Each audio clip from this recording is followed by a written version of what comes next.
All right, so welcome everybody. I'm going to have an official start here to Chestnut Chat 43. Today, I have the great privilege of introducing and welcoming Michael French to our series. Michael is a longtime collaborator. He and I have spent basically our entire careers together, right? We started at about the same time in the early thousands. Yep. So it's been an honor and a privilege to work with you, Michael, over the years on these projects and programs. So thank you for taking the Likewise. time. Yeah.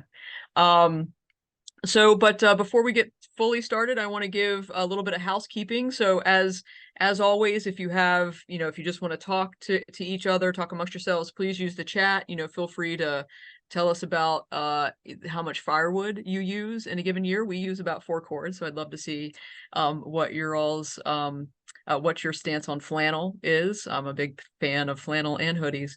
And I know that prompted Marcy to throw in there. If you guys haven't seen, it is with great sadness that we have learned and passed along the information that Bill Powell from SUNY ESF passed away earlier this week. And if you do read his obituary, you'll see that in his fashion, he recommended that anyone who comes to the funeral wear that the most appropriate attire would be jeans, a flannel shirt, and white socks. And just to kind of give a tribute to that casual style that he had. So it's certainly a loss that we all feel throughout the Chestnut community. He was a long time, 30 plus years working on this project and program. So I appreciate Marcy, you bringing that up. To continue the work, we have lots of people who continue work on restoring the American chestnut. I was talking to another colleague, reminiscing about how many generations of chestnut scientists have been working on this program and project. One generation of folks who have been working on the program, and we'll have to have further generations continuing it beyond ourselves as well. And that's certainly something that happens when you work with trees. So like I said, if you just want to throw in the chat, Brad, that you're rocking the flannel, burning 5 full cord. All right, nice.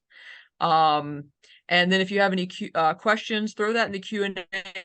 I see Kendra is already typing in a question. So we'll either choose to type a question into the Q&A, or we will ask Michael to answer it at the end. So usually I wait and hold all questions until the end, and then we have some interview back and forth.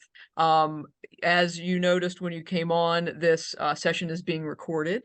So if you put anything in the Q&A, if you put anything in the chat, it will be recorded. Michael, Kendra, and myself will be recorded. We're the only ones who can say anything or share our screen. The rest of you who are not Michael French, Sarah Fitzsimmons, or Kendra Collins, we can't see you, we can't hear you. As hard as you may try, it's not going to happen. So you guys are feel free to go about your normal business. If the dog's barking in the background, if your Amazon delivery comes to the door, that's not going to bother us because we're here and you guys are not part of the participant panel. So with that, I think that's all the housekeeping. Kendra, did I miss anything or any other announcements that we need to make? I can't think of any. Okay.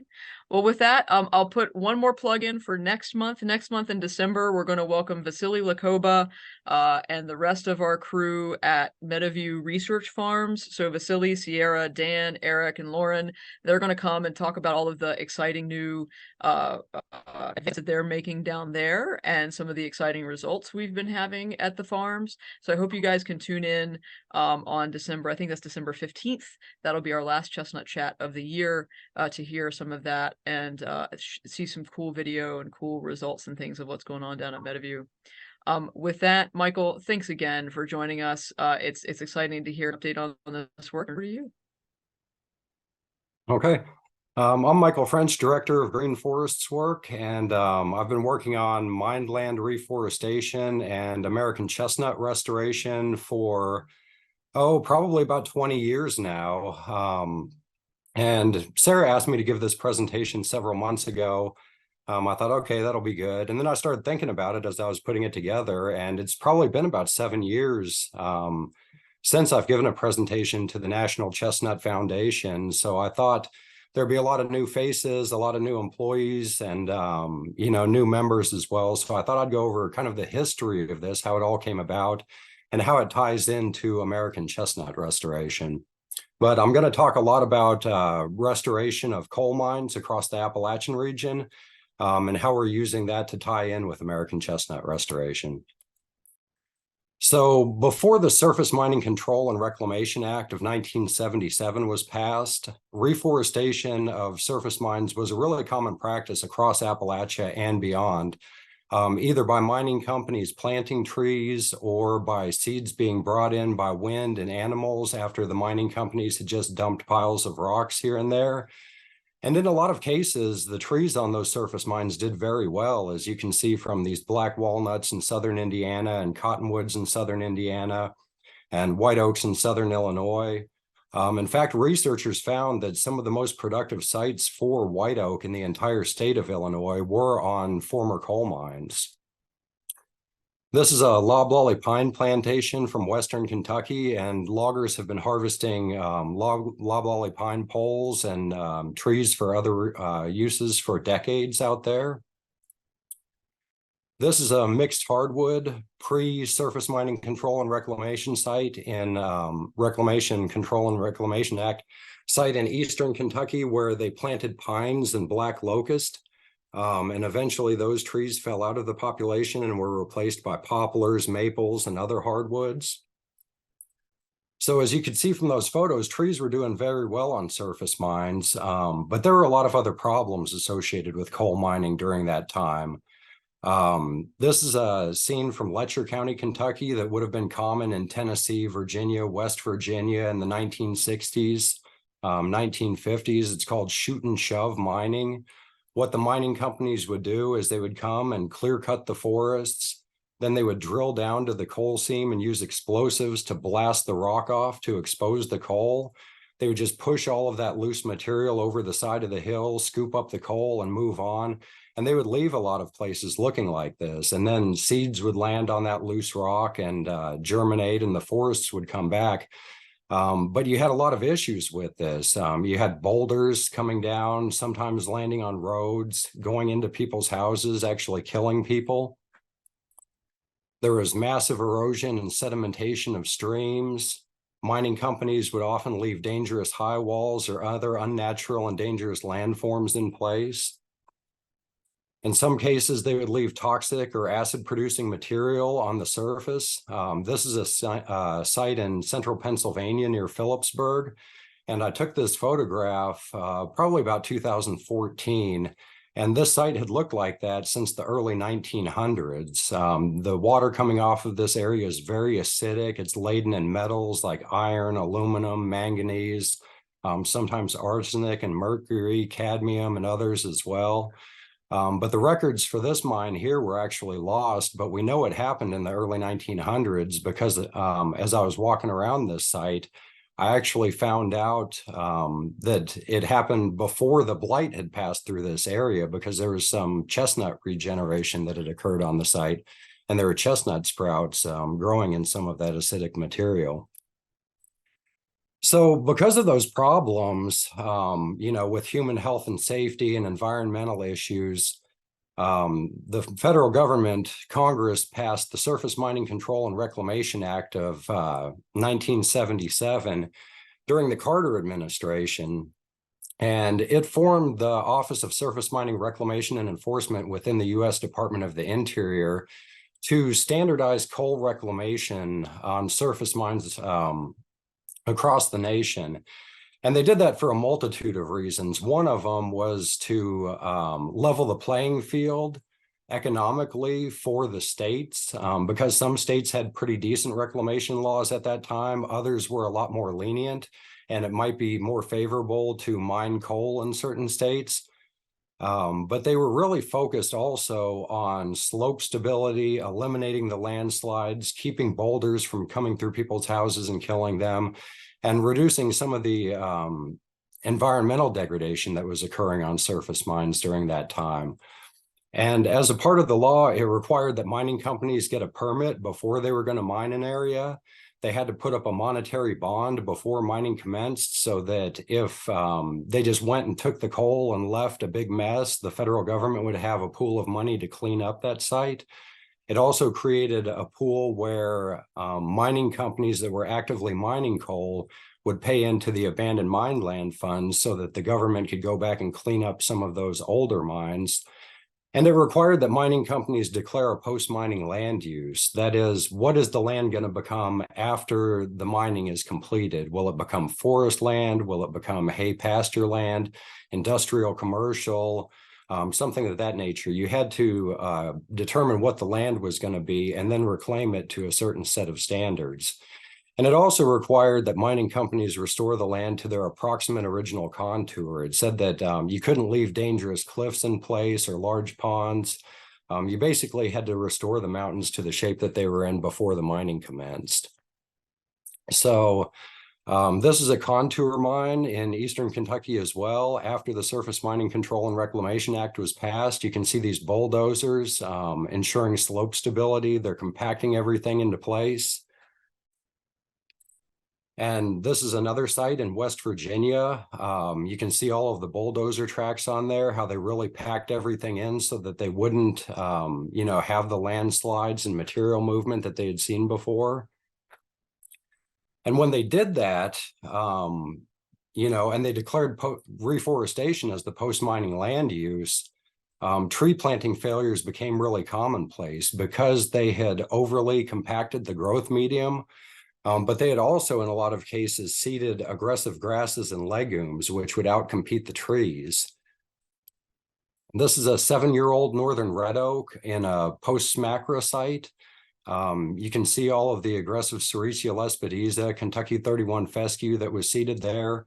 But basically, when you would plant trees in environments like this, it's like planting trees in a compacted gravel parking lot. The roots can't extend easily. The bulk density of those soils is really high, so you don't get good gas exchange in the soil. You don't get good rainwater infiltration, so a lot of times you get a lot of surface runoff from these areas. So essentially, mining companies were either creating bonsai forests, or the trees would die and they would have to replant them. They couldn't get their bond money back. They would have to replant the trees again, and they would keep dying, and it took them a really long time to get their bond money back. So mining companies eventually went away from forest land as a post-mining land use, and they started implementing these other post-mining land uses on what was previously biodiverse Appalachian mixed hardwood coniferous forests. They started using hay pasture land, rangeland, and other non-native covers for the post-mining land use, even when the landowners had no intention of cutting forage off of there or grazing cattle or anything like that. The mining companies just knew that they could satisfy the requirements of the Surface Mining Control and Reclamation Act, get the grasses and legumes coming up quickly and get their bond money back and move on. This is a rangeland post-mining land use in West Virginia, and you can see that it's essentially, you've got 2 or 3 different species here, and it's mostly fescue, Sericea lespedeza, and autumn olive. So scenes like this became very commonplace across Appalachia. You had all of these vast mined areas adjacent to contiguous forest, and they really weren't being utilized for any higher or better land use as intended by the Surface Mining Control and Reclamation Act. And when these lands are left unmanaged like that, invasive exotic species would move into them. A colleague of mine calls this the arboretum of what not to plant. It's autumn olive, bush honeysuckle, multiflora rose, Sericea lespedeza, some royal paulownia, and a lot of other non-native vegetation. So over time, from the early 1980s through the late 2000s, the late 1990s and even into the early 2000s, about 750,000 to 1 million acres of Appalachian hardwood forests were converted into other cover types. Here's a site in eastern Ohio. Some of you may have driven by this site. It's right along Interstate 70, east of Columbus and east of Cambridge. It's the Egypt Valley Wildlife Area, and they actually planted millions of autumn olive as wildlife habitat post-mining land uses.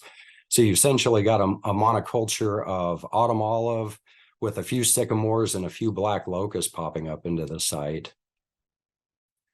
So the federal government recognized that they had a problem, that these lands weren't being used as intended by the post-mining land use. So the Office of Surface Mining, Reclamation, and Enforcement created the Appalachian Regional Reforestation Initiative in 2004 to work with state regulatory authorities, the active mining industry, universities, citizens groups, and others to promote techniques that weren't prohibited by the Surface Mining Control and Reclamation Act, but that would get mining companies planting more high-value hardwood trees on surface mines across Appalachia, increase seedling survival and growth rates, and expedite the establishment of forest habitat just to speed up natural succession as well. Because nowhere in the Surface Mining Control and Reclamation Act did it say that you had to compact the growth medium. And they knew that there were ways to reclaim the land, ensure slope stability, but still leave that surface material loose so that you could get the forest back on these lands. So university researchers, part of the ARI science team, came up with what they called the forestry reclamation approach. And it was a simple 5-step process that they could give to state regulatory authorities and the active mining industry to get forests growing back on these sites again. And it said to leave 4 to 6 feet of the best available growth medium on the surface. You backfill everything, compact everything, keep it all in place. But just that frosting on the cake, the last 4 to 6 feet, leave it nice and loose, avoid compacting that. Lightly seed tree-compatible ground covers instead of the thick blankets of fescue and lespedeza and other things that they were seeding. And then plant a variety of trees, early successional trees that will grow fast and provide wildlife and pollinator benefits, but then high-value commercial hardwoods as well, the oaks, the hickories, poplar, things that are going to give a crop in the future, and use proper tree planting techniques. So this is one of the early forestry reclamation approach, or FRA, sites where they had compacted the surface. You can see where that dump truck is driving around on the compacted surface. But they were dumping about 4 feet of good material here. And then a lot of times it called for striking it off one time with a lightweight bulldozer just to kind of level it out a little bit. Trees were actually planted into this site right here, just like this, those big rock piles. This is a different technique that they promoted for the forestry reclamation approach known as the push-up method, where for small areas where you don't have large haul trucks and things like that, they would move the material over there and use a bulldozer blade to push it up into these piles. And they would make it in kind of a brick-like pattern so that you wouldn't have these preferential flow paths for erosion and sedimentation. The water would have to meander through it. This is an FRA site that was loose dumped, struck off one time, and then lightly seeded with tree-compatible ground covers. The trees were planted directly into this, and you'll see some photos of the site later. And then plant a variety of trees and use proper tree planting techniques. We exclusively plant native trees on this, and we're trying to restore the forest type that was present on the area prior to mining. So in Tennessee and southern Kentucky, we might be restoring an upland oak, shortleaf pine forest type. In the more central and northern Appalachians, you might substitute with white pine. In some places, we're actually planting red spruce habitat on some of these former mines. But we would use professional tree planting crews. They would carry a mix of early successional habitat, wildlife shrubs, things of that nature, but also a lot of oaks, pines, and other species. And in a lot of these sites, we're planting up to 24 native species. And then it also allows for other species to move in through wind and animals as well. There are a lot of species like sumac, box elder, cottonwoods, willows, things that we don't even have to plant because Mother Nature is going to bring them in for us to just increase the biodiversity of those sites. This is Steep Slope FRA in West Virginia. It's a similar site as to what we saw just a few slides ago. And this is what they planted the trees into. And a lot of the miners didn't like this. They considered it ugly reclamation. They were used to those golf course looking environments and things of that nature. But to us, this is good reclamation. You know, those boulders provide habitat for small mammals, reptiles, and amphibians, things of that nature. You know, Mother Nature really doesn't like a golf course. There's not much biodiversity there. So sites like this have a lot of microsites and different habitats, so you can get a lot of different vegetation growing on them as well. And the trees were planted directly into this. And really, when we were describing this to a lot of the mine operators, you know, and they didn't like the look of it in those boulders, we would talk to them, you know, we'd say, look, this isn't going to interfere with a forestry post-mining land use. If you go out into an unmined, undisturbed forest, there are boulders all over the place, you know, and loggers get in there and can pull the logs out of there. It provides habitat for wildlife. So it was really just kind of a change in thinking and what good reclamation actually looks like that we had to overcome in those early years. But we also did a lot of research with it as well to determine, you know, what are the best techniques, what's going to work on these sites, what species will survive, you know, because you don't have real topsoil anymore. You've just got piles of rock and things of that nature. So this is one of the early research projects that was done at Starfire near Hazard, Kentucky. On the left, you've got a conventionally reclaimed, compacted site. It was seeded with aggressive grasses and legumes. And on the right, you've got a forestry reclamation approach site where it was loose dumped, struck off with a bulldozer one time, and trees were planted into it. In the conventional site, you know, you look at the 7-year-old trees there, there's really not much growing there. There was only about 20% survival of the planted seedlings. And the ones that survived were kind of bonsai trees, you know, they weren't growing at their full potential because the ground was so compacted. And the only reason we had 20% survival there is because ash was one of the species that was used. And it had nearly 100% survival because it can, you know, better tolerate those low dissolved oxygen conditions and more compacted soils. A lot of the oaks and other species, you had very low survival rates, sometimes in the single digits. But on the FRA site on the right, on the low compaction site, we had about 75% survival. All of the species survived very well, and the tree growth was similar to a regenerating forest of similar age. This is at the University of Kentucky's Bent Mountain Research Complex in Pike County, Kentucky. You know, we were doing more research at that time as well, looking at the hydrology, what's the water quality coming off of these sites. So you can see those 6 1-acre plots in the center of the photograph there, where we were looking at how will the trees fare in brown sandstone, in gray sandstone, and then in a mix of brown sandstone, gray sandstone, and shales, just kind of that mine run overburden, where all of the rocks would get mixed together. How would the trees perform in that? To the left and the right of those 6 1-acre plots, you can see some of the ripped up ground, and you'll see a lot of photos of ripping later on throughout this presentation. At the top of the photograph is some of the push-up piles that we had done, looking at the research of how will the trees grow in that pushed up material versus ripped, versus just the end dump stuff. And this is the Bent Mountain Research Complex as well. Yellow poplar there on the left at year 1. In the center, she's actually about 6 feet tall. Her name was Katie Adank, and she did some phytophthora research on the mined lands, standing next to a 3-year-old yellow poplar. And Patrick Angel on the right there is with a 7-year-old direct seeded American chestnut. So you could see some of the growth rates that we were getting out of these trees. And we didn't use any fertilizer or soil amendments. You know, the trees were planted directly into those rock piles that you had seen. This is what the Bent Mountain Research Complex looks like today. You can see one of our donors standing on the left with a couple of yellow poplars and some northern red oaks, but you can see some pines and other trees that came in there naturally as well. That's Ken Darnell on the right, looking at one of the chestnuts that we had planted in there as part of the research after 17 years. So you can see you're getting a forest back on these sites. And I want you to think back several slides to that 7-year-old northern red oak in the compacted site in the Sericea lespedeza and fescue, and compare it with these 7-year-old oaks and poplars on a forestry reclamation site in West Virginia. And you can just see the difference in the growth rates of the trees that we're getting, you know, by using these techniques. This is the Starfire Research Complex 17 years after planting.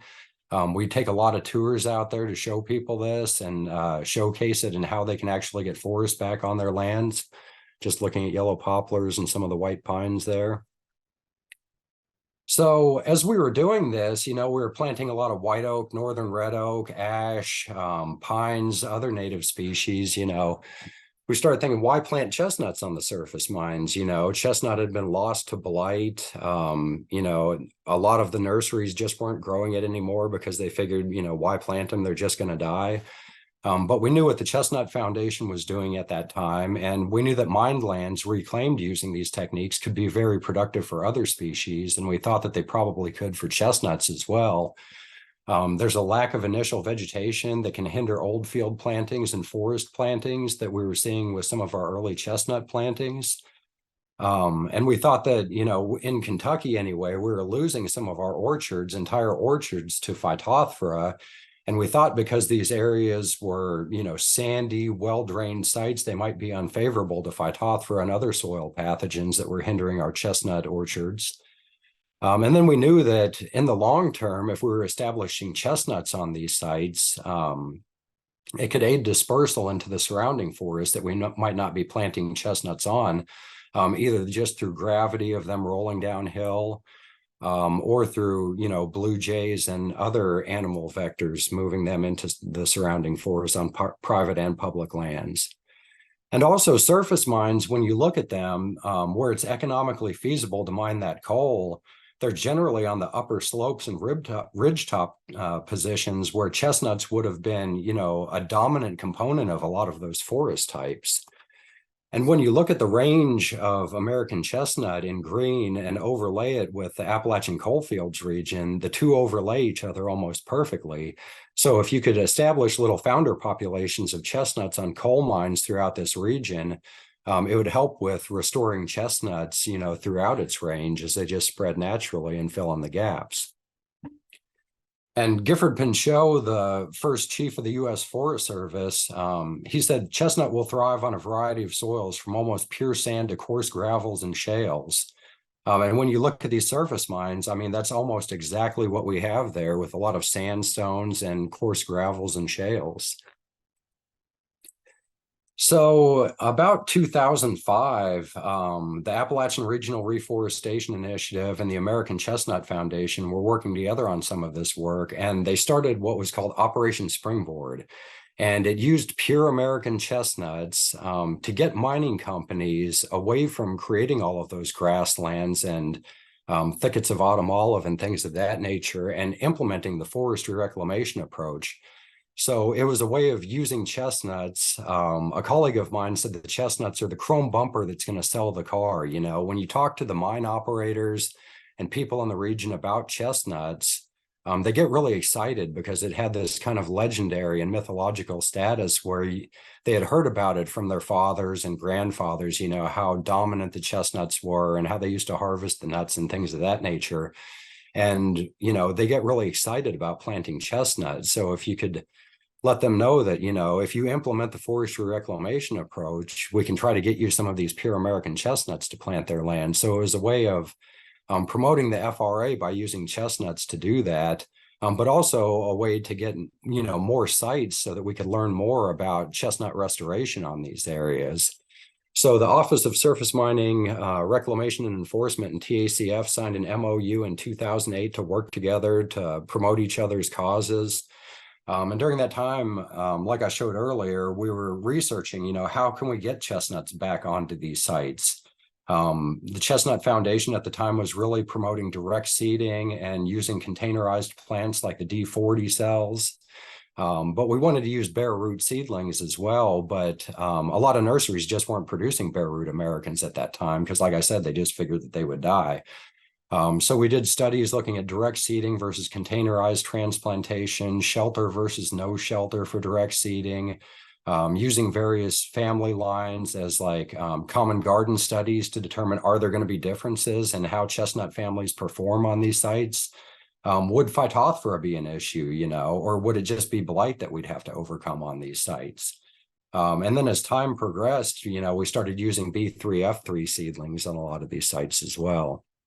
And what we found was kind of what we expected. For the most part, chestnuts performed very well on these sites. We found survival rates ranging from about 40% to sometimes greater than 80% on these sites, and that was even for direct seeding. We found that shelters are absolutely necessary when direct seeding, even when it's out in the middle of nowhere on these moonscapes and there's nothing else for the rodents to eat. If you put chestnuts out there, they will find them. Phytophthora was found not really to be a major issue on these sites, at least early on. And chestnuts showed faster growth rates than a lot of the other species that we were planting on these sites. And we found that on some of them, they were competing with even yellow poplar, which is an incredibly fast growing hardwood. A lot of the chestnuts that we planted started developing male and female flowers within 4 to 5 years after planting, and that was without fertilization on a lot of those sites. And we kind of figured that, we'd also likely get similar results out of Allegheny chinkapins, even though we weren't planting very many of those.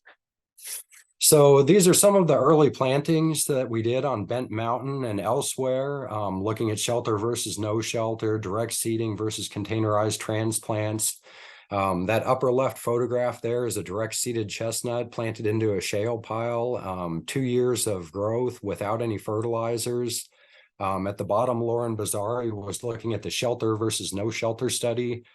In the center photograph there, that's actually Fred Hubbard circled in red, standing with an American chestnut that was out competing a lot of the yellow poplars that were planted there, even though it was chronologically 2 years younger than the poplars that had been planted on the site. And the photograph on the right, you can see a blight canker on a young seedling, but with a healthy root system. And I just threw this in here kind of for fun, because this is something that Ken Darnell pushed me into doing earlier this year. He's with the Kentucky chapter. He wanted to get out and see some of these plantings, and a lot of them I hadn't seen in many years. We had actually, Terry Stamper, Fred Hubbard, and I collected a bunch of Allegheny chinkapins one year up in the mountains of Virginia. And I didn't know where any Allegheny chinkapins were actually growing in Kentucky at that time. So I took about a dozen of them back with me to Kentucky. And Terry Stamper and Chris Kahn planted them in some of these rock piles that weren't going to be planted with anything else, just to kind of see how they would do. And they sheltered them. And Terry, being the joker that he is, planted one of them in one of the drill holes. You can see the shelter in the drill hole of that big piece of shale there. But then 16 years later, Ken took me back up. We went back up to the site to tour these sites, and we actually found that Allegheny chinkapin growing in that drill hole, and they were producing a bunch of chinkapin seeds. And my early thoughts with this was that it was going to be a seed orchard for me where I could go and collect seed and then put them into bare root production and plant them other places. And I guess I can do that now, go back out there and collect the seeds and probably start another seed orchard with it so that I can start planting Allegheny chinkapins as a part of our projects. Because I think that's actually the only Allegheny chinkapin planting that's been done on mined lands in Kentucky.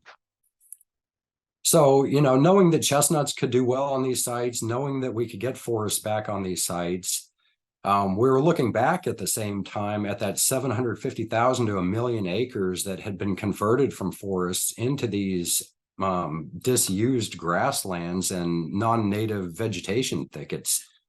This is a site that was reclaimed. It's about 35 years old. There's very little natural regeneration going on there. The only things that are coming in are a few black locusts. Everything green in the photograph is non-native. It's either multiflora rose or autumn all over bush honeysuckle.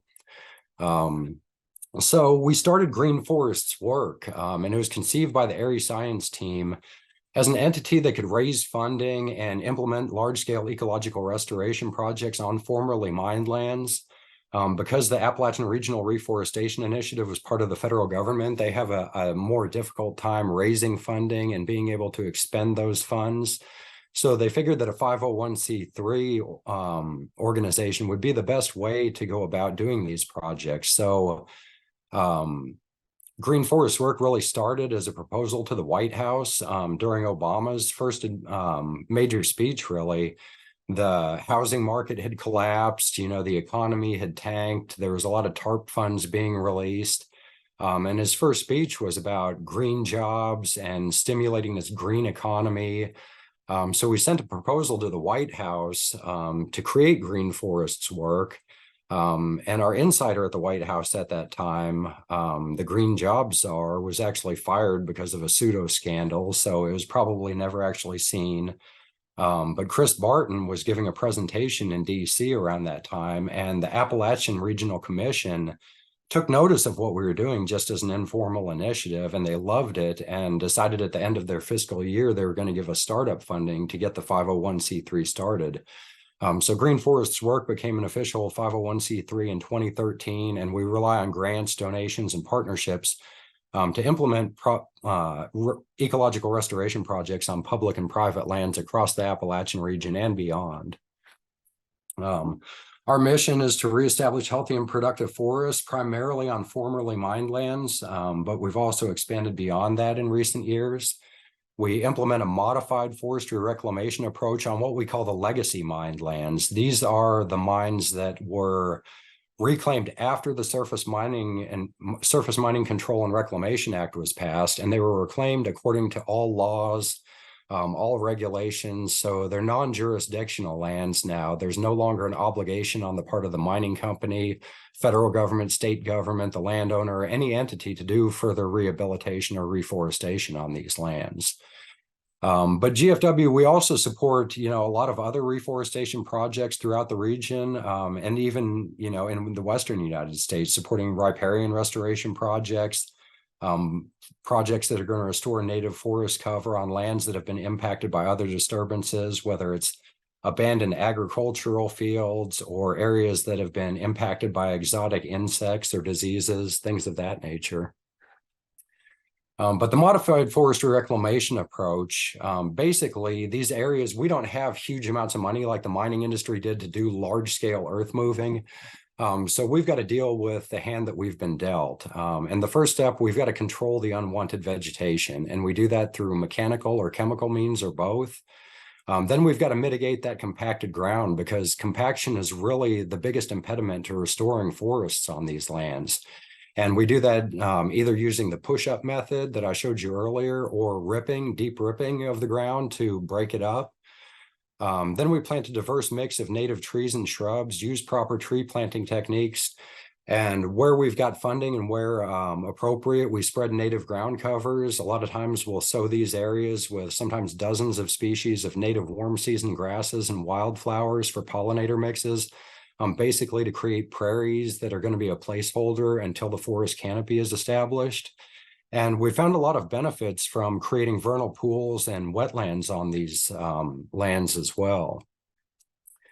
So the first step on a lot of these sites, we just get them back to a blank slate. We'll clear out all of that Sericea lespedeza, fescue, autumn olive, the other unwanted vegetation.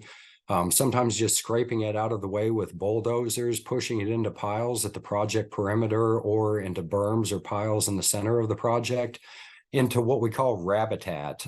It's, big brush piles and things of that nature that can be utilized by rabbits, birds, reptiles, other small animals. Then we have to break up that compaction. On this site, we found that complete clearing wasn't necessary in some areas, so we were just ripping it up to break up that compaction. But you can see it clears out a lot of that vegetation anyway and exposes that soil so you can get a seed rain from local genotypes and local plants that are nearby. And these are large machines that we use to do this ripping. And basically what we're doing, it's like tilling your garden, except on a forest scale. We're ripping them down to 3 to 4 feet deep. It allows rainwater to infiltrate and be more slowly released from the system. It improves gas exchange in the soil. So you get better microbial communities, healthier microbial communities. It allows the tree roots to extend easily and grow to their full potential. And then we plant a variety of native trees and shrubs after we've ripped everything up. You can see a bunch of bare root chestnuts being produced by the Indiana DNR on the left there. They're lifting some oaks in the center photograph. So a lot of what we do, we plant hundreds of thousands or even more than 1 million trees a year. We're using a lot of bare root seedlings. But we also use containerized seedlings and plugs for some niche species that aren't being grown in large numbers by commercial nurseries or, state affiliated nurseries. And then we use proper tree planting techniques. We hire professional tree planting crews that come out here, and they are phenomenal planters. They can identify the species just by looking at these bare root species so that they know to plant. If they're working in drier areas, they'll plant more scarlet oak, chestnut oak, American chestnut, pines, things of that nature in the drier areas. If they're working in a wetter area, they'll plant more of the sycamore, red maple. More moist areas, they might plant some more northern red oak and things of that nature. And they use proper tree planting techniques, and we get really great success rates out of this. But for these projects, we also enlist local community groups, volunteers who come out and help us plant trees across all of these sites. Over the years, we've engaged more than 20,000 volunteers, including K through 12 students, alternative college spring break students, local community groups, university classes, others. So Green Forest work is really focused on improving three aspects of Appalachia. We're looking at ecological restoration, restoring the forests and the ecosystem services that they provide to society. We're also looking at economic opportunities in these areas and creating employment. We're working in this economically depressed region of the country. So it creates immediate jobs for seed collectors, tree nursery workers, professional tree planters, equipment operators. And by bringing work into the region, we're also benefiting local communities by stimulating, the retail, hospitality, and transportation sectors. As our contractors are moving throughout the region and spending money in the region. And we're creating future economic opportunities as well through forest management and restoring a forest-based economy where you can harvest non-timber forest products off of these lands, as well as a future commercial crop of timber. And environmental education is another component of our mission. So it's really 3 E's: ecological restoration, economic opportunities, and environmental education, letting people know how forests benefit them, from the individual species and the benefits they provide through, providing nectar and pollen sources for pollinators, cleaning the air around them, providing better mental health, physical benefits as well. So we educate people about not only the benefits of forests, but the benefits of individual species as well. So we're restoring the ecosystem services, for terrestrial animals, also neotropical migratory songbirds. And we get a lot of aquatic benefits out of these areas as well. The cleanest water coming out of areas is out of forested environments. As the trees grow, they increase you get the ripping increases infiltration, which reduces runoff and sedimentation of the watersheds, and it buffers those areas from storm events. But as the trees grow and tree cover increases, you get greater evapotranspiration, which further buffers watersheds, from storm events and flash flooding and things of that nature. We're restoring pollinator benefits on these lands, and we're also improving air quality throughout the region by increasing the surface area of these lands. You get increased particulate interception in these restored areas. And it's also a great way to mitigate climate change through additional carbon sequestration. When we go through and we rip these areas, we're really increasing the productivity of the land, the growth rates and carbon accumulation rates on these lands. A lot of our projects were reducing forest fragmentation throughout the region. This is a small project that we did nearly a decade ago on the Daniel Boone National Forest, and this 29-acre site was actually acting as a reservoir for invasive exotic species that could then move by animals and wind to other disturbances within the forest.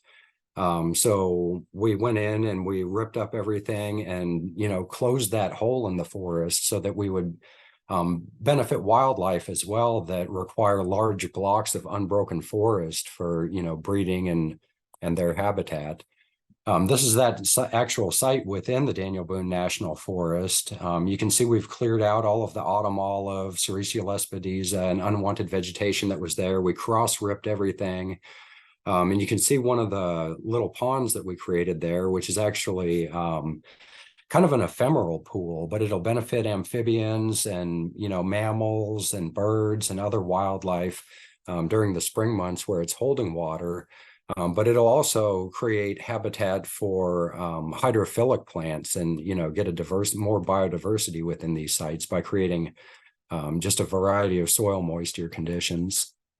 And in a lot of our projects now, we're actually deliberately creating vernal pools and wetlands of different sizes and depths so that they will benefit different wildlife. This is a part of our large red spruce ecological restoration project that we're doing on the Monongahela National Forest. We've restored approximately 1,800 acres on the Monongahela National Forest now over the years. We've been working there for about a decade. And we've created more than 1,000 wetlands and vernal pools on these sites. And a lot of times we'll load them with organic matter and rocks and other structure to benefit, the frogs and amphibians and salamanders that are using these areas. So this area, after mining was completed, it was a post-law site where they had created these non-native grasslands and planted a lot of Norway spruce and red pine, which don't give the same benefits as the red spruce ecosystem. So we went in there and we would clear out a lot of the Norway spruce and red pines, and we would use those down trees as structure and perch sites for birds and other wildlife, which would then deposit seeds as they would poop, and we'd get fire cherry and things of that nature popping up here as well. So it's really a holistic type of ecological restoration that we're doing on these sites. When we go through and we rip up the land and break up that golf course looking terrain, it pulls up large boulders. These slabs of shale are actually about 6 feet square, and you can see the big voids underneath it, which provides habitat for small mammals like skunks and mice and things of that nature, reptiles and amphibians, places for insects as well. And when we rip up these areas and, especially when we clear the exotic vegetation, we get a lot of pollinator benefits and a flush of native vegetation that returns to the sites. You can see a eupatorium here, along with goldenrods and other asters, pokeweed. On the Monongahela, we had one of our interns and a master's student do some vegetation studies. And prior to our work, there were only about 40 species noted throughout the area. But after we had ripped it up, there were about 128 species that came back, and a lot of them were native species that came back. And in other areas, when we've got adequate funding, we'll deliberately sow native warm season grasses and wildflowers. This is a site near Middlesboro, Kentucky, down by the Tennessee border. On a property owned by the Nature Conservancy. We did about 150 acres of reforestation here, and we broadcast native warm season grasses, wildflowers, about 24 different species of warm season grasses and wildflowers, including milkweeds and others, to get a 3-season bloom for pollinators. And then we planted well over 100,000 tree seedlings on this site. This is one of our ripped up sites, 6 years post-planting, and what we've got is early successional habitat, which is on a trajectory to increasing contiguous forest cover. We worked from one edge of the forest to another to close another gap in the forest. And most prominent in this photograph are the yellow poplars, black cherry, black locust, but there are also a lot of oaks in here. And if you look behind Patrick, you can see directly over his head an American chestnut. And on the slope way back behind him, there are a bunch of shortleaf pines coming up. And we're seeing a lot of natural regeneration on this site as well. There were 3 different species of sumacs that came in on their own, as well as a lot of other native species. This is a rip site 19 years after planting on the left. A couple of colleagues from the Office of Surface Mining are examining some of the northern red oaks, pines, and other species that were planted there.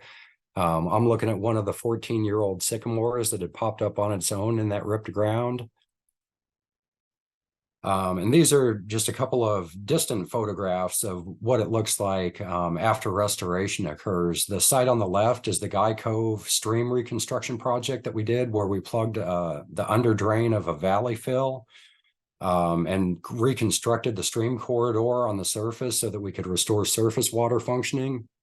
And then we planted, I can't remember, I think about 50,000 trees and native shrubs here, using 3 different mixes depending on the landscape position of where the restoration was occurring. But you can see that site in 2009, which was the year that it was planted, and then what it looks like 11 years later in 2019.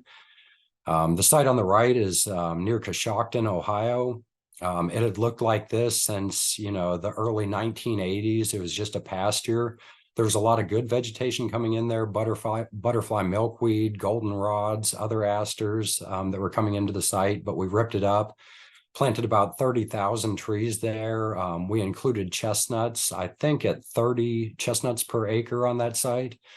And now what you've got is young forest habitat on there. And, it goes from one edge of the forest to the other to create, more contiguous forest throughout the region. So from 2009, when we were just an initiative, through 2023, we've had more than 400 projects or planting events that we've supported. We've planted more than 6 million trees across the region. We've planted more than 11,600 acres, involved hundreds of partners in this work, more than 20,000 volunteers, and we've invested millions of dollars back in Appalachian economies. And you can kind of see the focal area of our work there in the Central Appalachians, but we've also worked in Indiana. We've supported projects in Colorado and Texas, Mississippi, some other states that aren't on this map. And we've just been growing over time, as we increase our brand recognition and develop new partnerships. This shows our growth from 2009 through 2022. I don't have the 2023 data on there yet. I was still adding it up just a couple of days ago, as I was putting together the numbers for our 2023 annual report. But in 2023, we planted about 1.1 million trees again across another 2,200 acres. So GFW and TACF, we've essentially partnered ever since GFW was conceived, and probably, even before that, when we were just partnering with the Appalachian Regional Reforestation Initiative. But we began formally working together on a USDA Natural Resources Conservation Service Conservation Innovation Grant that the American Chestnut Foundation applied for back in 2011. It was awarded, and it was to look at innovative techniques for mineland reforestation, the forestry reclamation approach on legacy mine sites, active mine sites, and abandoned mine sites. And we planted, I believe, about 10,000 chestnuts on mined lands for that project. And then GFW and TACF worked together on several large grants after that. I was actually in a cost share position for several years between the American Chestnut Foundation and Green Forest's work before I transitioned full-time to work for Green Forest's work. So over the years, we've planted tens of thousands of chestnuts on surface mines throughout the region in Alabama, Tennessee, Kentucky, Ohio, Virginia, West Virginia, Maryland, and Pennsylvania.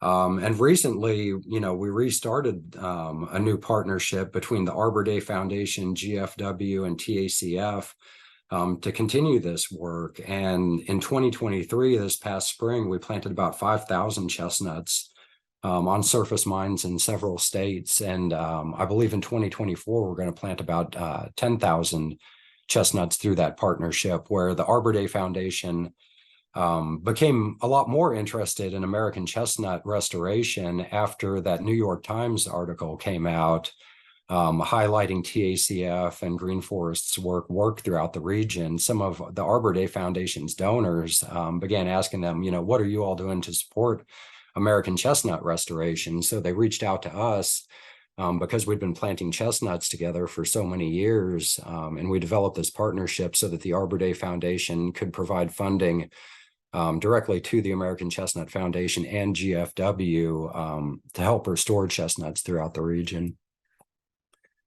So GFW, as it stands today, we've got 4 full-time employees. We're about to bring on a 5th. We just brought on another one this spring.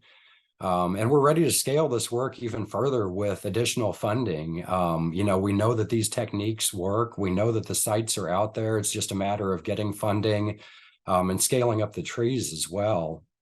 We know that these FRA techniques are transferable also to non-coal mining systems, other disturbances, and other geographies around the globe.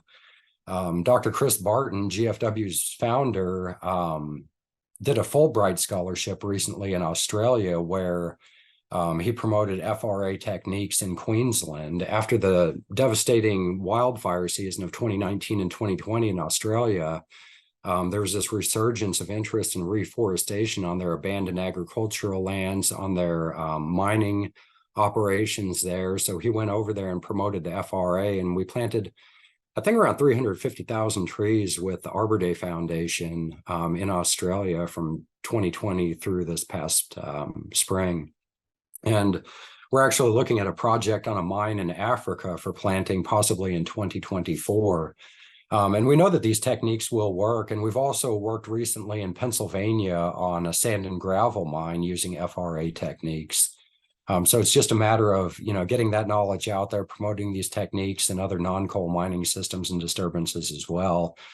But as we look at this, the entire reforestation supply chain needs to scale both nationally and globally.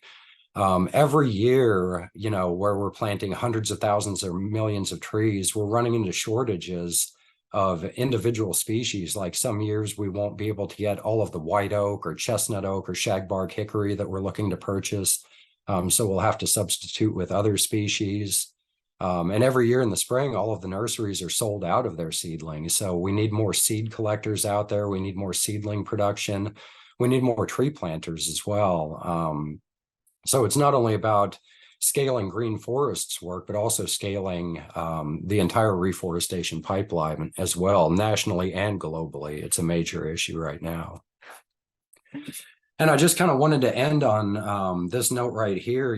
There's been a lot of talk recently about, planting 1 trillion trees and how that could mitigate a lot of the damage that's going to result from climate change. And people are talking about, planting trees here. Well, where do we plant those 1 trillion trees, across the billion or so hectares that'll be needed? And, these degraded sites have really the highest potential a lot of times for carbon accumulation.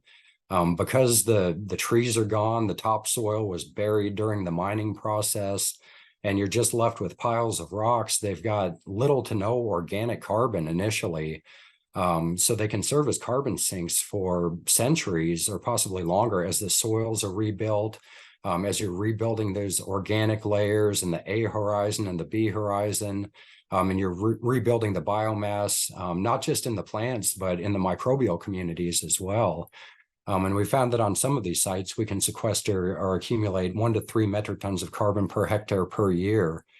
And then some of the modeling that's been done about, where would those 1 trillion trees go? They've shown a high potential over in Appalachia and also Eastern Australia for reforestation. So we're definitely working in the right areas.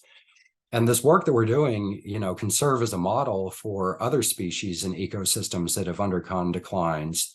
So it's not just chestnuts that we can, utilize these lands to help restore, but American elm, ash, and some of the other species that have been lost over time, and some of the forest types that have undergone significant declines, like the red spruce ecosystem or upland oak habitat due to general oak decline and shortleaf pine and things of that nature. And we've actually planted some potentially Dutch elm disease resistant American elms on several mines in West Virginia, Kentucky, and Virginia. And they've done quite well on these sites. And we're actually growing some this year for planting in 2025 and hopefully beyond. And these are just some of our partners. GFW does not operate in a vacuum. We couldn't do this work without so many of our partners and funders. We couldn't even fit them all onto one slide. We just like to thank everybody who's been involved in this work over the years and helping us to get where we are. And I'll just leave that up there. If anybody has any questions, there's my email address. You can check out our website, check us out on Facebook, or you can, my phone number's on our website as well. You can feel free to call me anytime. And with Michael, that, I'll take any questions. yeah, there's lots of so fantastic work. Thank you. Lots of great positive comments. So we're doing lots of excitement over it.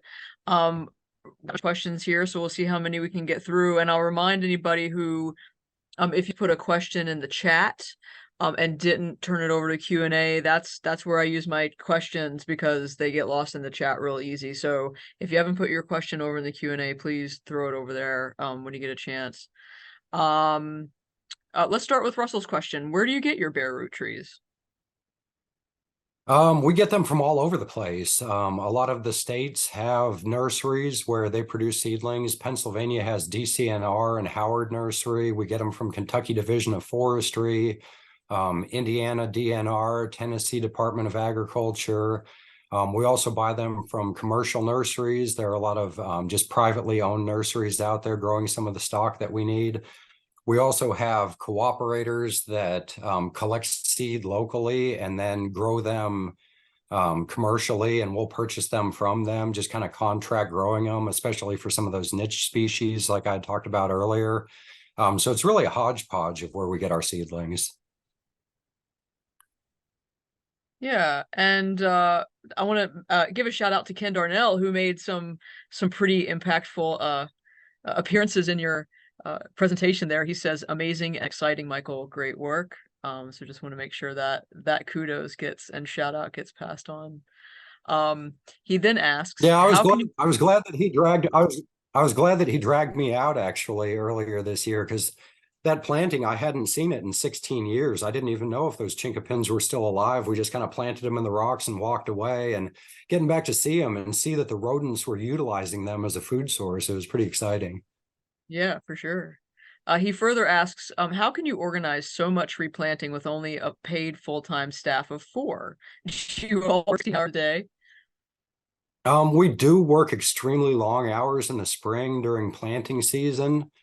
But we work through this vast network of, collaborators like Scott Eggerud with the Appalachian Regional Reforestation Initiative.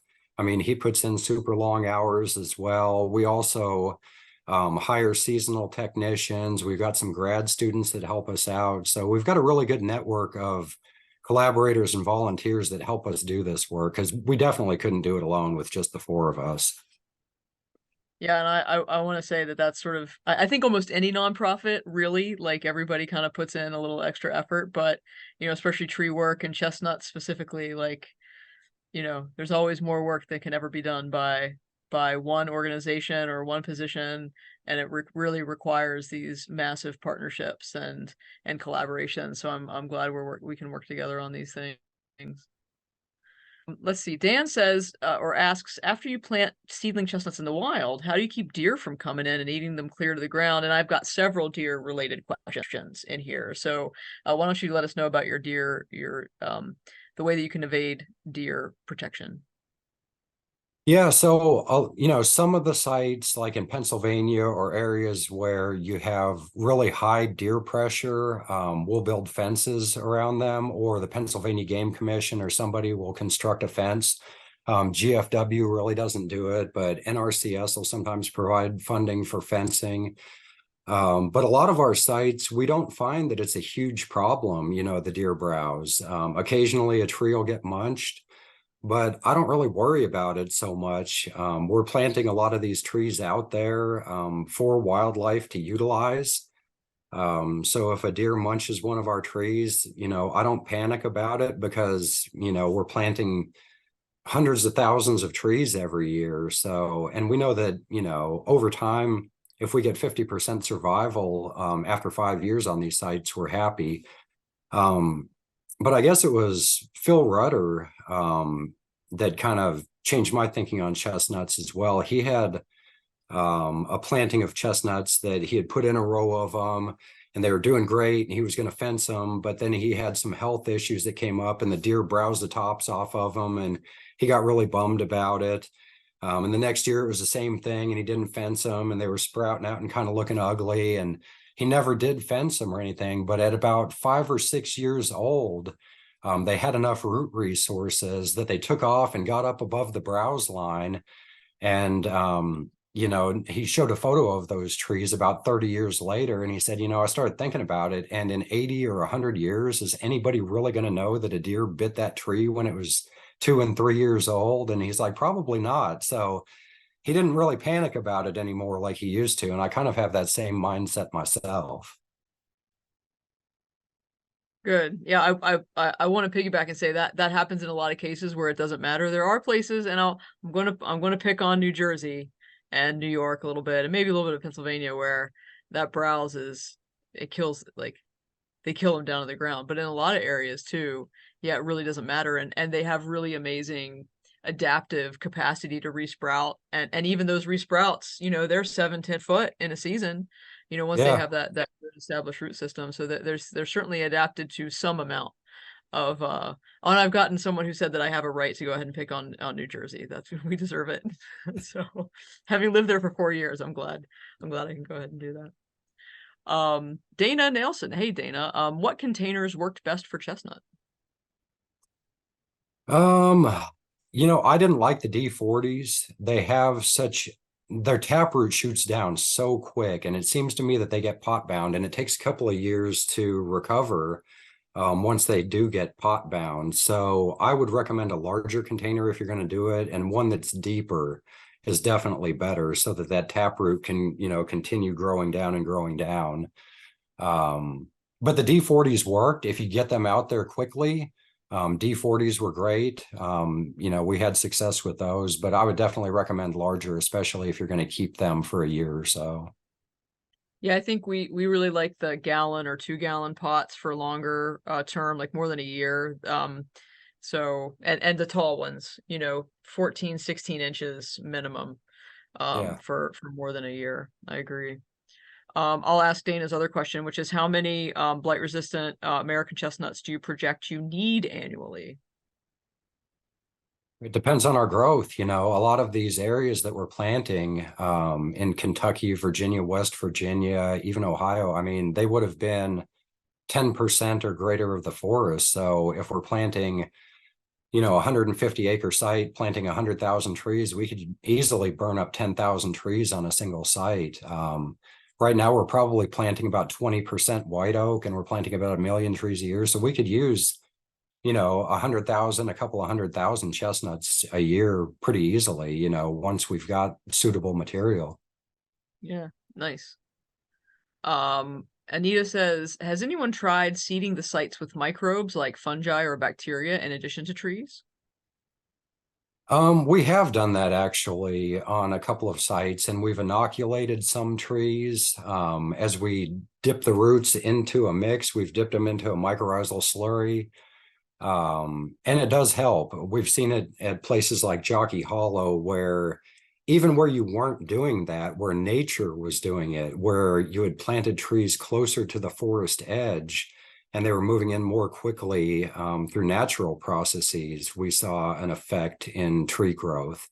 So it's definitely something that I would encourage. But we've also seen where there was a study, I think it was Janice Bauman that did it on the wilds in Ohio, where they inoculated some chestnuts with mycorrhizae, and they found that after they had taken root tips from those chestnuts, within a couple of years, the mycorrhizae had been replaced by naturally occurring mycorrhizae. So they do get out there naturally on their own. So even if you're not doing it, you're putting them in there, because the bare root seedlings that we're planting from the nurseries, I mean, they're loaded up with mycorrhizae anyway. So even if we don't do anything, nature's doing it for us. Yeah, good point. Let's see. I'm going to go ahead and ask this one. As a West Virginian, for Thomas Park, has Joe Manchin supported Green Forest Works or other FRA projects, if at all? The Appalachian Regional Commission, so his wife is the federal co-chair of the Appalachian Regional Commission now, and a lot of our startup funding came from ARC. And we've had discussions with mansion staff and others, but I don't think that ARC or anything directly from Joe Manchin has come to us yet. But Mitch McConnell as well was an early, and Hal Rogers in Kentucky were early supporters of this work. So it wouldn't surprise me if some of this funding, and then, Senator Casey up in Pennsylvania, he's a big advocate as well. So we've definitely got allies throughout the region when it comes to reforestation of mined lands and like the Civilian Climate Corps and things like that. Yeah. Is black cherry included in the tree species that you plant? Absolutely. And it comes in naturally as well. And it's a very good survivor. It's adaptable to a lot of different pHs and soil types. It's a great performer, grows really fast. Love black cherry. Nice. Is the restoration goal always dense canopy forest, or do some sites get restored host oak pine savannas or a similar open canopy woodland or grassland? Yeah, so some of those, a lot of them are closed canopy. Central Appalachians, definitely the red spruce ecosystem, but in the Southern Appalachians, so the Nature Conservancy, they bought about 100,000 acres a few years ago at the Tennessee-Kentucky border, and then another 150,000 acres at the Kentucky-Virginia border as a part of their Cumberland Forest project. So they've got about 250,000 acres down in that area.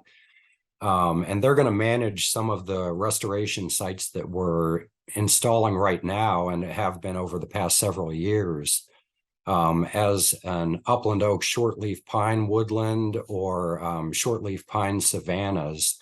So they actually put together the species mix for the warm season grasses and wildflowers that we were putting out there with prescribed burning down the line as part of their management plan for these properties so that they can manage it as that woodland or savanna, kind of open savanna forest type.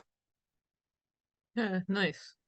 Mark Goodwin asks, are you going back to overly compacted sites to make them more suitable for replanting? Yeah, absolutely. I mean, that's primarily what Green Forests work does. We work with private landowners and public land managers. A lot of these lands get turned over sometimes by people who, may not have any heirs or anything like that. So the land goes to, the state wildlife entity like Ohio Department of Natural Resources, Division of Wildlife. They own a lot of former surface mines. Kentucky Department of Fish and Wildlife Resources, the Pennsylvania Game Commission, and others, and just private landowners as well that own these lands out there that are compacted. They usually don't have the resources to go in and do these large-scale ecological restoration projects on them. So they'd otherwise sit fallow. So GFW will apply for grants, raise funding, hire bulldozer operators and contractors to go in there and rip up that ground, clear out all of the unwanted vegetation and reforest them. And that's where all of our partners, really come on board, is when we're looking for additional sources of funding or in-kind contributions or volunteer groups or whatever. But yeah, we're ripping up, well over 1,000 acres every year. Yeah, nice. John Hempel asks, is bottlebrush buckeye a potential ground cover? It's native to northern Alabama, but a patch of it came in to his place outside Pittsburgh. They spread vegetatively, don't grow much more than 8 foot. No thorns. What do you think about bottlebrush buckeye?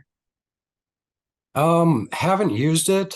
It would probably work. I have planted just a few buckeyes on our sites, but because our sites are usually higher up, in the profile at the upper ridgetop positions, upper slopes, they're high and dry sites. So buckeyes really wouldn't be a part of that ecotype. Now, I'm a big fan of buckeyes personally. I've planted red buckeyes, yellow buckeyes, Ohio buckeyes for riparian projects and things of that nature. But for our larger mineland reforestation projects, they're really not a component of the ecosystem that we're trying to restore. So we haven't planted them.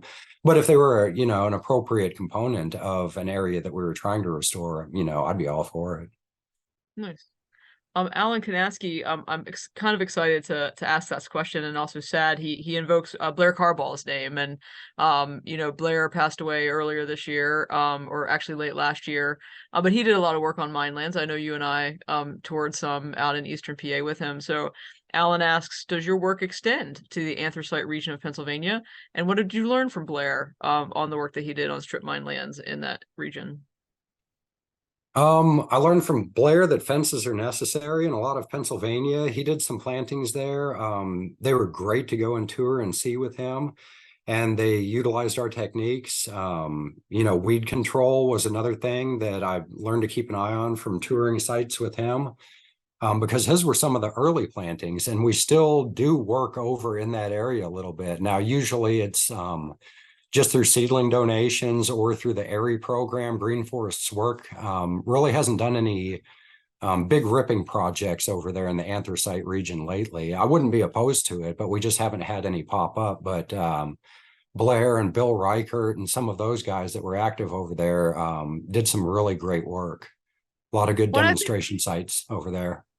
and I think a lot what my you know this way better than I do, Michael, but what I find a lot in that anthracite region is they have a lot less of the compacted kinds of sites. And so I find that a lot of the plantings tend to be a little bit easier to get in, and perhaps a little bit more successful as long as you have the uncompacted areas and you can find them. The what's the anthracite what's the recreational area that's out there in eastern PA? I can't remember the name of it. I know what you're talking about. I can't believe I'm blanking on the name. Yeah, In Blair school, had plantings. Blair had plantings out there. I can't remember the name of one it. of which is a planting named in his honor too. Yeah. But that's a really interesting site. And if you think of it, blurt it out. But just for our audience, that's a very interesting site where it was an abandoned mine land, at pre-SMCRA though, I'm pretty sure. But a lot of wildcat holes had popped open. It was a danger to the community, and then a bunch of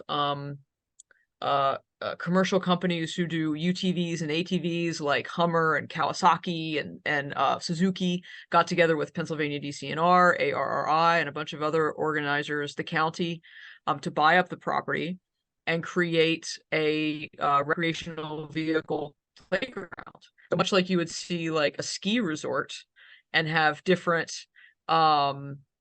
difficulties of runs. They have the same kind of thing going on at this location where you can go in, pay an entrance fee, take your vehicle anywhere from a dirt bike up to like a Hummer and run it on these runs. And so that's that combination of taking abandoned mine lands, creating a recreational opportunity, and then also doing restoration work, including Chestnut. They've done a lot of bat restoration work there. Have you figured out AOAA?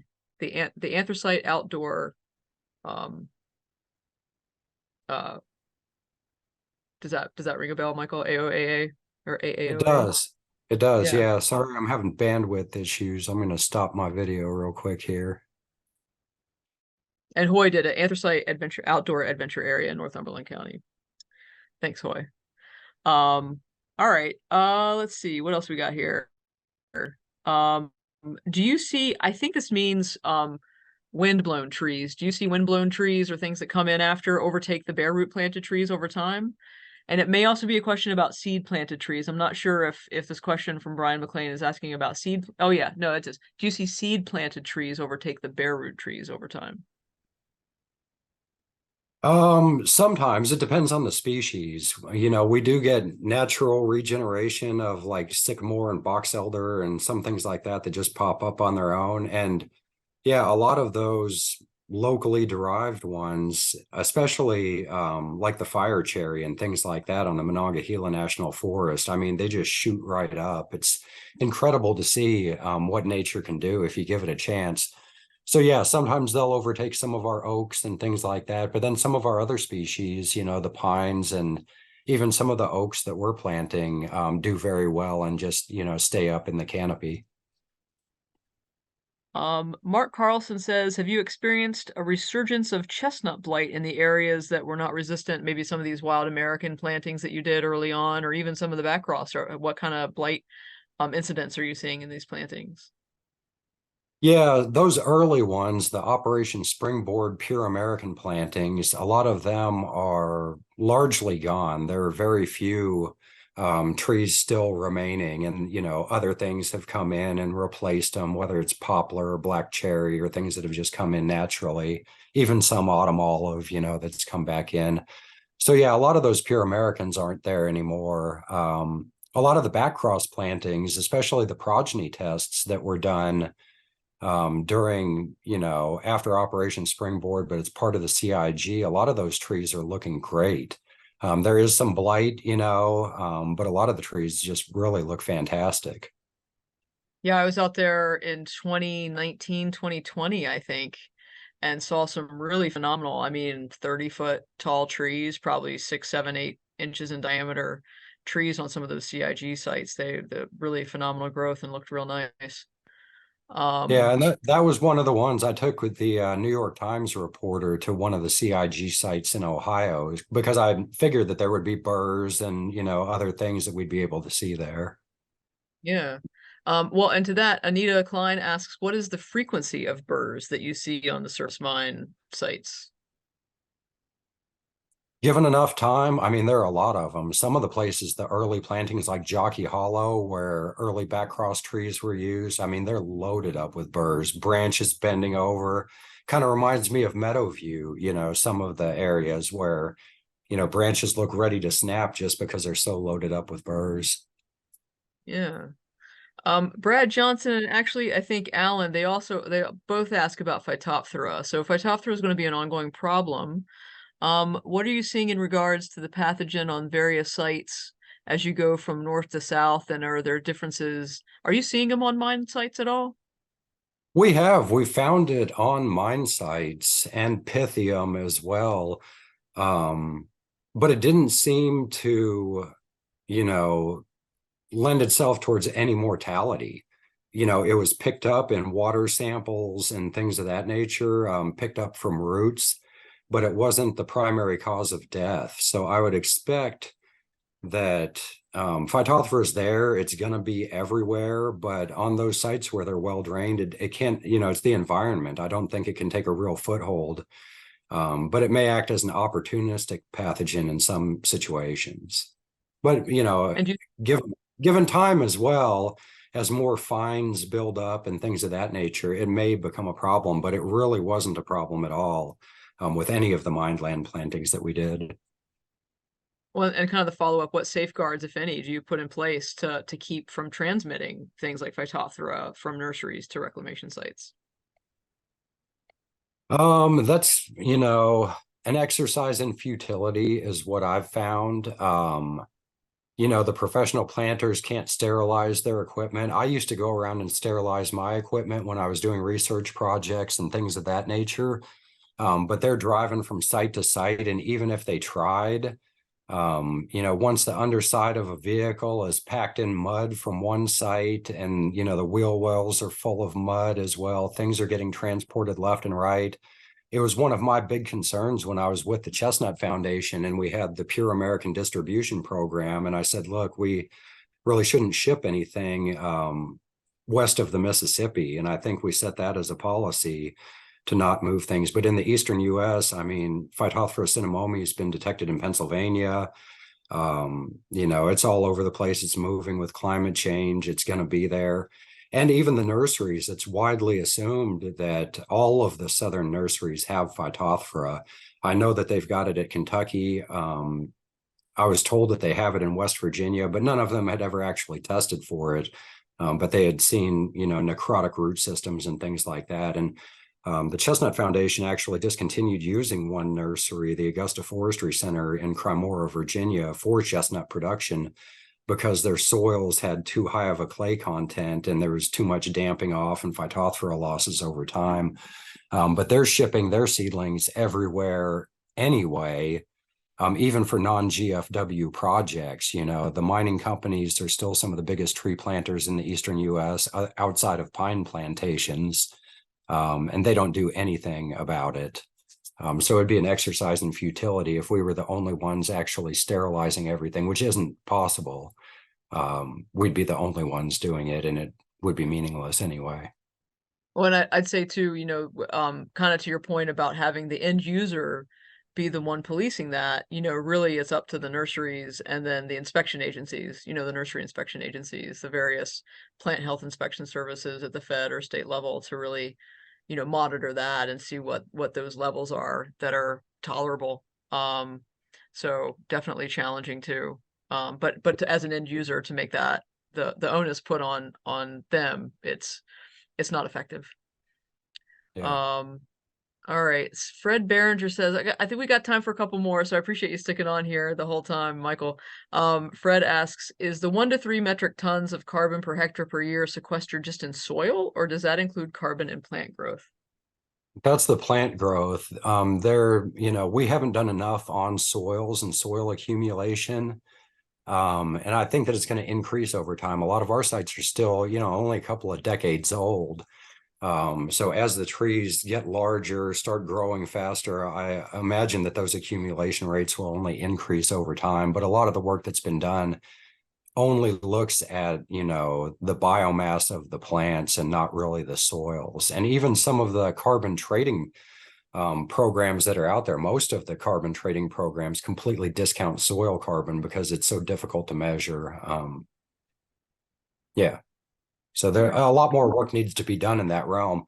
And we actually submitted a grant to specifically look at carbon accumulation rates across a larger chronosequence of sites and a wider geographic range, so you could develop a model for mineland reforestation looking at accumulation rates of different forest types in different geographic areas, but it wasn't funded, unfortunately. There was some misunderstanding about the necessity of ripping minelands for this type of work. Okay. Well, and then a couple more questions from Dana. On specific sites, do you keep track of where your seedlings come from? And then also, what species do better as hand seeded versus seedling? So direct seeded versus seedlings.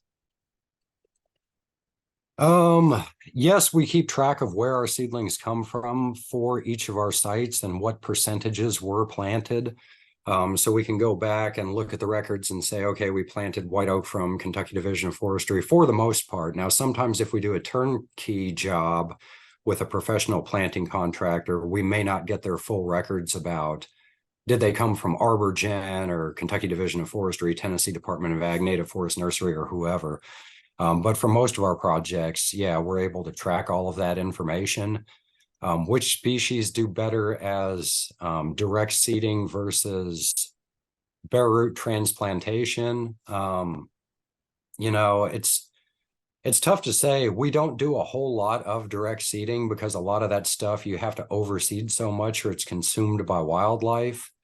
So most of our stuff is bare root, except for, broadcasting the native warm season grasses and wildflowers and things of that nature. We very rarely plant plugs of those things unless it's for a study.